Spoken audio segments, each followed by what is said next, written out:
Hello friends, welcome on my YouTube channel hopes and reality.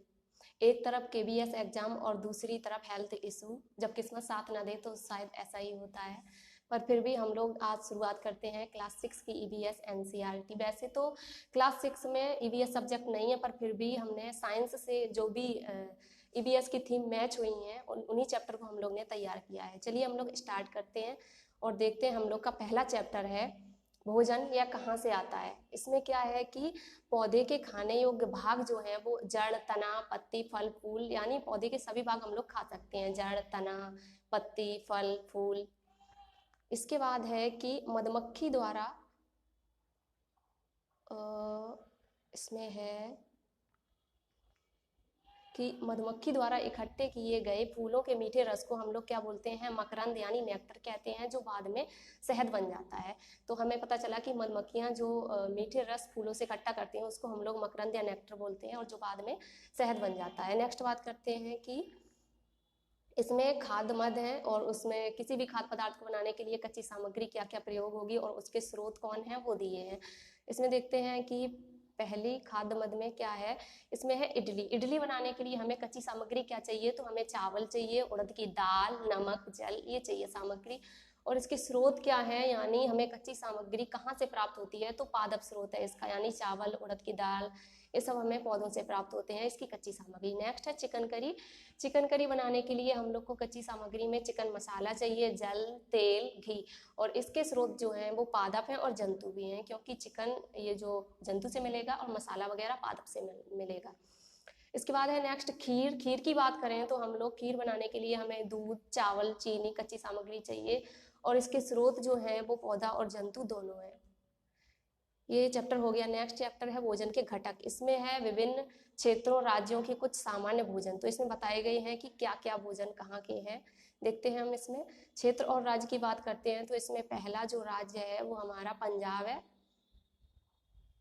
और पंजाब में जो है वो अन्न या व्यंजन का नाम क्या अन्न खाया जाता है, दाल या मांस का व्यंजन क्या बनता है, सब्जी कौन सी है और अन्न व्यंजन कौन है, वो सब बताया गया है। तो बात करते हैं हम लोग पंजाब की।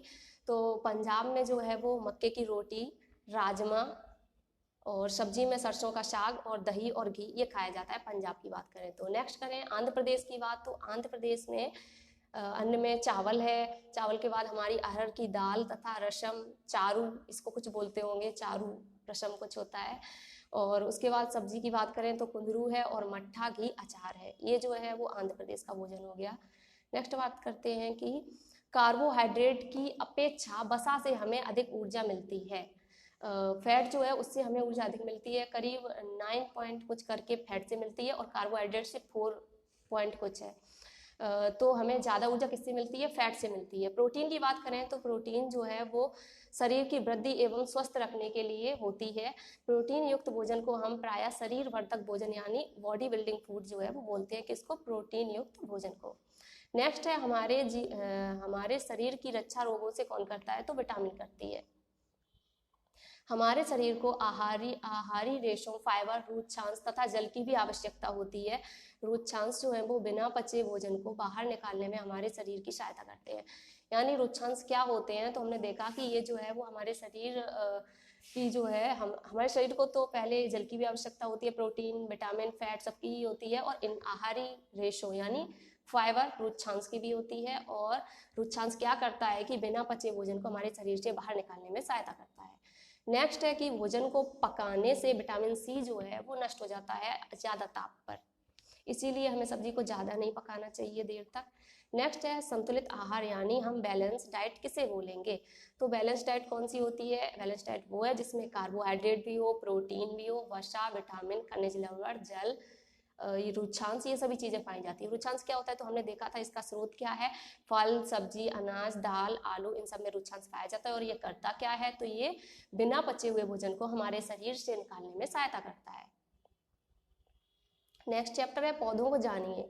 क्या जानिए पौधों को? तो देखेंगे हम कि हरे एवं कोमल तने वाले पौधे शाक कहलाते हैं। हमने सुना है कि शाक किसे कहते हैं? झाड़ी, वृक्ष, लताएं, इनमें हम अंतर नहीं कर पाते हैं, तो हम देखेंगे सबसे पहले कि शाक किसे कहते हैं। देन हरे एवं कोमल तने वाले पौधे शाक कहलाते हैं। ये सामान्यतः छोटे होते हैं और इनमें कई शाखाएं नहीं होती हैं। तो इनके एग्जाम्पल में जैसे कि हम पुदीना ले लेंगे, धनिया, ये हमारे शाख होते हैं, छोटे छोटे से पौधे। नेक्स्ट है कि कुछ पौधों में शाखाएं जो हैं, कुछ पौधों में शाखाएं तने के आधार के समीप से निकलती हैं और इनका तना जो है वो कठोर होता है परंतु अधिक मोटा नहीं होता है, उनको हम लोग झाड़ी बोलते हैं। जैसे कि झाड़ी में गुलाब आ जाएगा, गुड़हल आ जाएगा, ये सब किसमें आ जाएंगे? झाड़ी में। नेक्स्ट बात करते हैं कि कुछ पौधे बहुत ऊंचे तना सुदृढ़ एवं गहरे होते हैं, शाखाएं भूमि से अधिक ऊंचाई पर तने के ऊपरी भाग से निकलती है, उनको हम लोग क्या बोलते हैं? वृक्ष यानी ट्री बोलते हैं। जैसे कि अशोक है, आम है, नीम है, पीपल है, ये सभी आ जाएंगे। नेक्स्ट है कि कमजोर तने वाले पौधे सीधे खड़े नहीं हो पाते हैं, ये भूमि पर फैल जाते हैं, इन्हें हम लोग क्या बोलते हैं?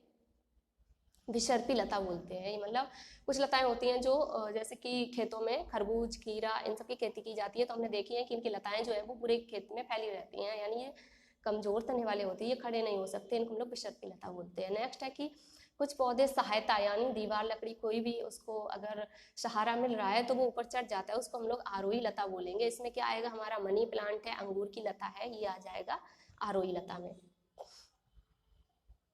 नेक्स्ट बात करते हैं, ये पत्ती के पार्ट हैं कि ये हमारी कोई लीफ है, ये जो है इसका स्टेम है, सॉरी ये जो तना ये दिखाया गया है ये इसका स्टेम है ये। और अक्सर पूछा जाता है कि पत्ती का वह कौन सा भाग होता है जो तने से पत्ती को जोड़ता है, तो इसको हम लोग पर्णवृंत बोलते हैं, इसको हम लोग क्या बोलेंगे? पर्णवृंत। और ये इसकी जो बीच में है ये इस टाइप की ये मध्य सिरा है और ये इसको फलक बोलेंगे, ये जो आसपास है। नेक्स्ट बात करते हैं कि पत्ती की रेखित संरचनाओं को हम लोग शिरा बोलते हैं और शिराओं द्वारा बनाए गए डिजाइन को हम लोग क्या बोलते हैं? शिरा विन्यास। शिरा विन्यास के भी 2 टाइप होते हैं, एक तो जालका रूपी शिरा विन्यास होती है, दूसरी समांतर शिरा विन्यास होती है। जालका शिरा विन्यास का ये फिगर है और समांतर ये समांतर शिरा विन्यास होगी। नेक्स्ट बात करते हैं जड़ की, तो जड़ के 2 टाइप होते हैं, मूसला जड़ है, रेशेदार या जकड़ा जड़ है। मूसला जड़ जो होती है वो इसको हम लोग मुख्य जड़ बोलते हैं और ये जो है रेशेदार जड़, जकड़ा जड़ होती है, इसकी कोई मुख्य जड़ नहीं होती है, सभी जड़ जो है वो एक समान होते हैं। नेक्स्ट बात करते हैं सजीव विशेषताएं एवं उनके आवास। इसमें हम क्या देखेंगे कि पर्वतीय क्षेत्र में जो है कौन से पौधे पाए जाते हैं, कौन से जंतु पाए जाते हैं, तो पर्वतीय क्षेत्र में ओक, चीड़, देवदार ये पौधे पाए जाते हैं। और जंतु में बात करें तो याक है, पहाड़ी तेंदुआ है, पहाड़ी बकरी है, ये जंतु पाए जाते हैं। कहाँ पर? पर्वतीय क्षेत्र में। मरुस्थल क्षेत्र में कौन से पौधे पाए जाते हैं, तो नागफनी, कैक्टस, ये मरुस्थल जहाँ पर बारिश कम होती है ये पौधे पाए जाते हैं। और जंतु की बात करें तो ऊंट, चूहा, सांप ये पाए जाते हैं। समुद्र में समुद्री क्षेत्र में जो है वो पौधे कैजुराइना है। और जीव जंतु में बात करें तो मछली है, स्क्विड है, ऑक्टोपस है, ये सब पाए जाएंगे। ठीक, आप लोग एनसीईआरटी पढ़ते रहिए, क्लास 6 की कंप्लीट हो चुकी है, क्योंकि बहुत ज़्यादा चैप्टर लेने का कोई मतलब नहीं था, जो थीम से मैच किए वही चैप्टर लिए हैं। और आप लोग पढ़ते रहिए, और अगर मेरी वीडियो अच्छी लगे, हेल्पफुल लगे, तो मेरे चैनल को सब्सक्राइब कीजिए और वीडियो को लाइक शेयर जरूर कीजिए। मिलते हैं नेक्स्ट वीडियो में। Thank you friends.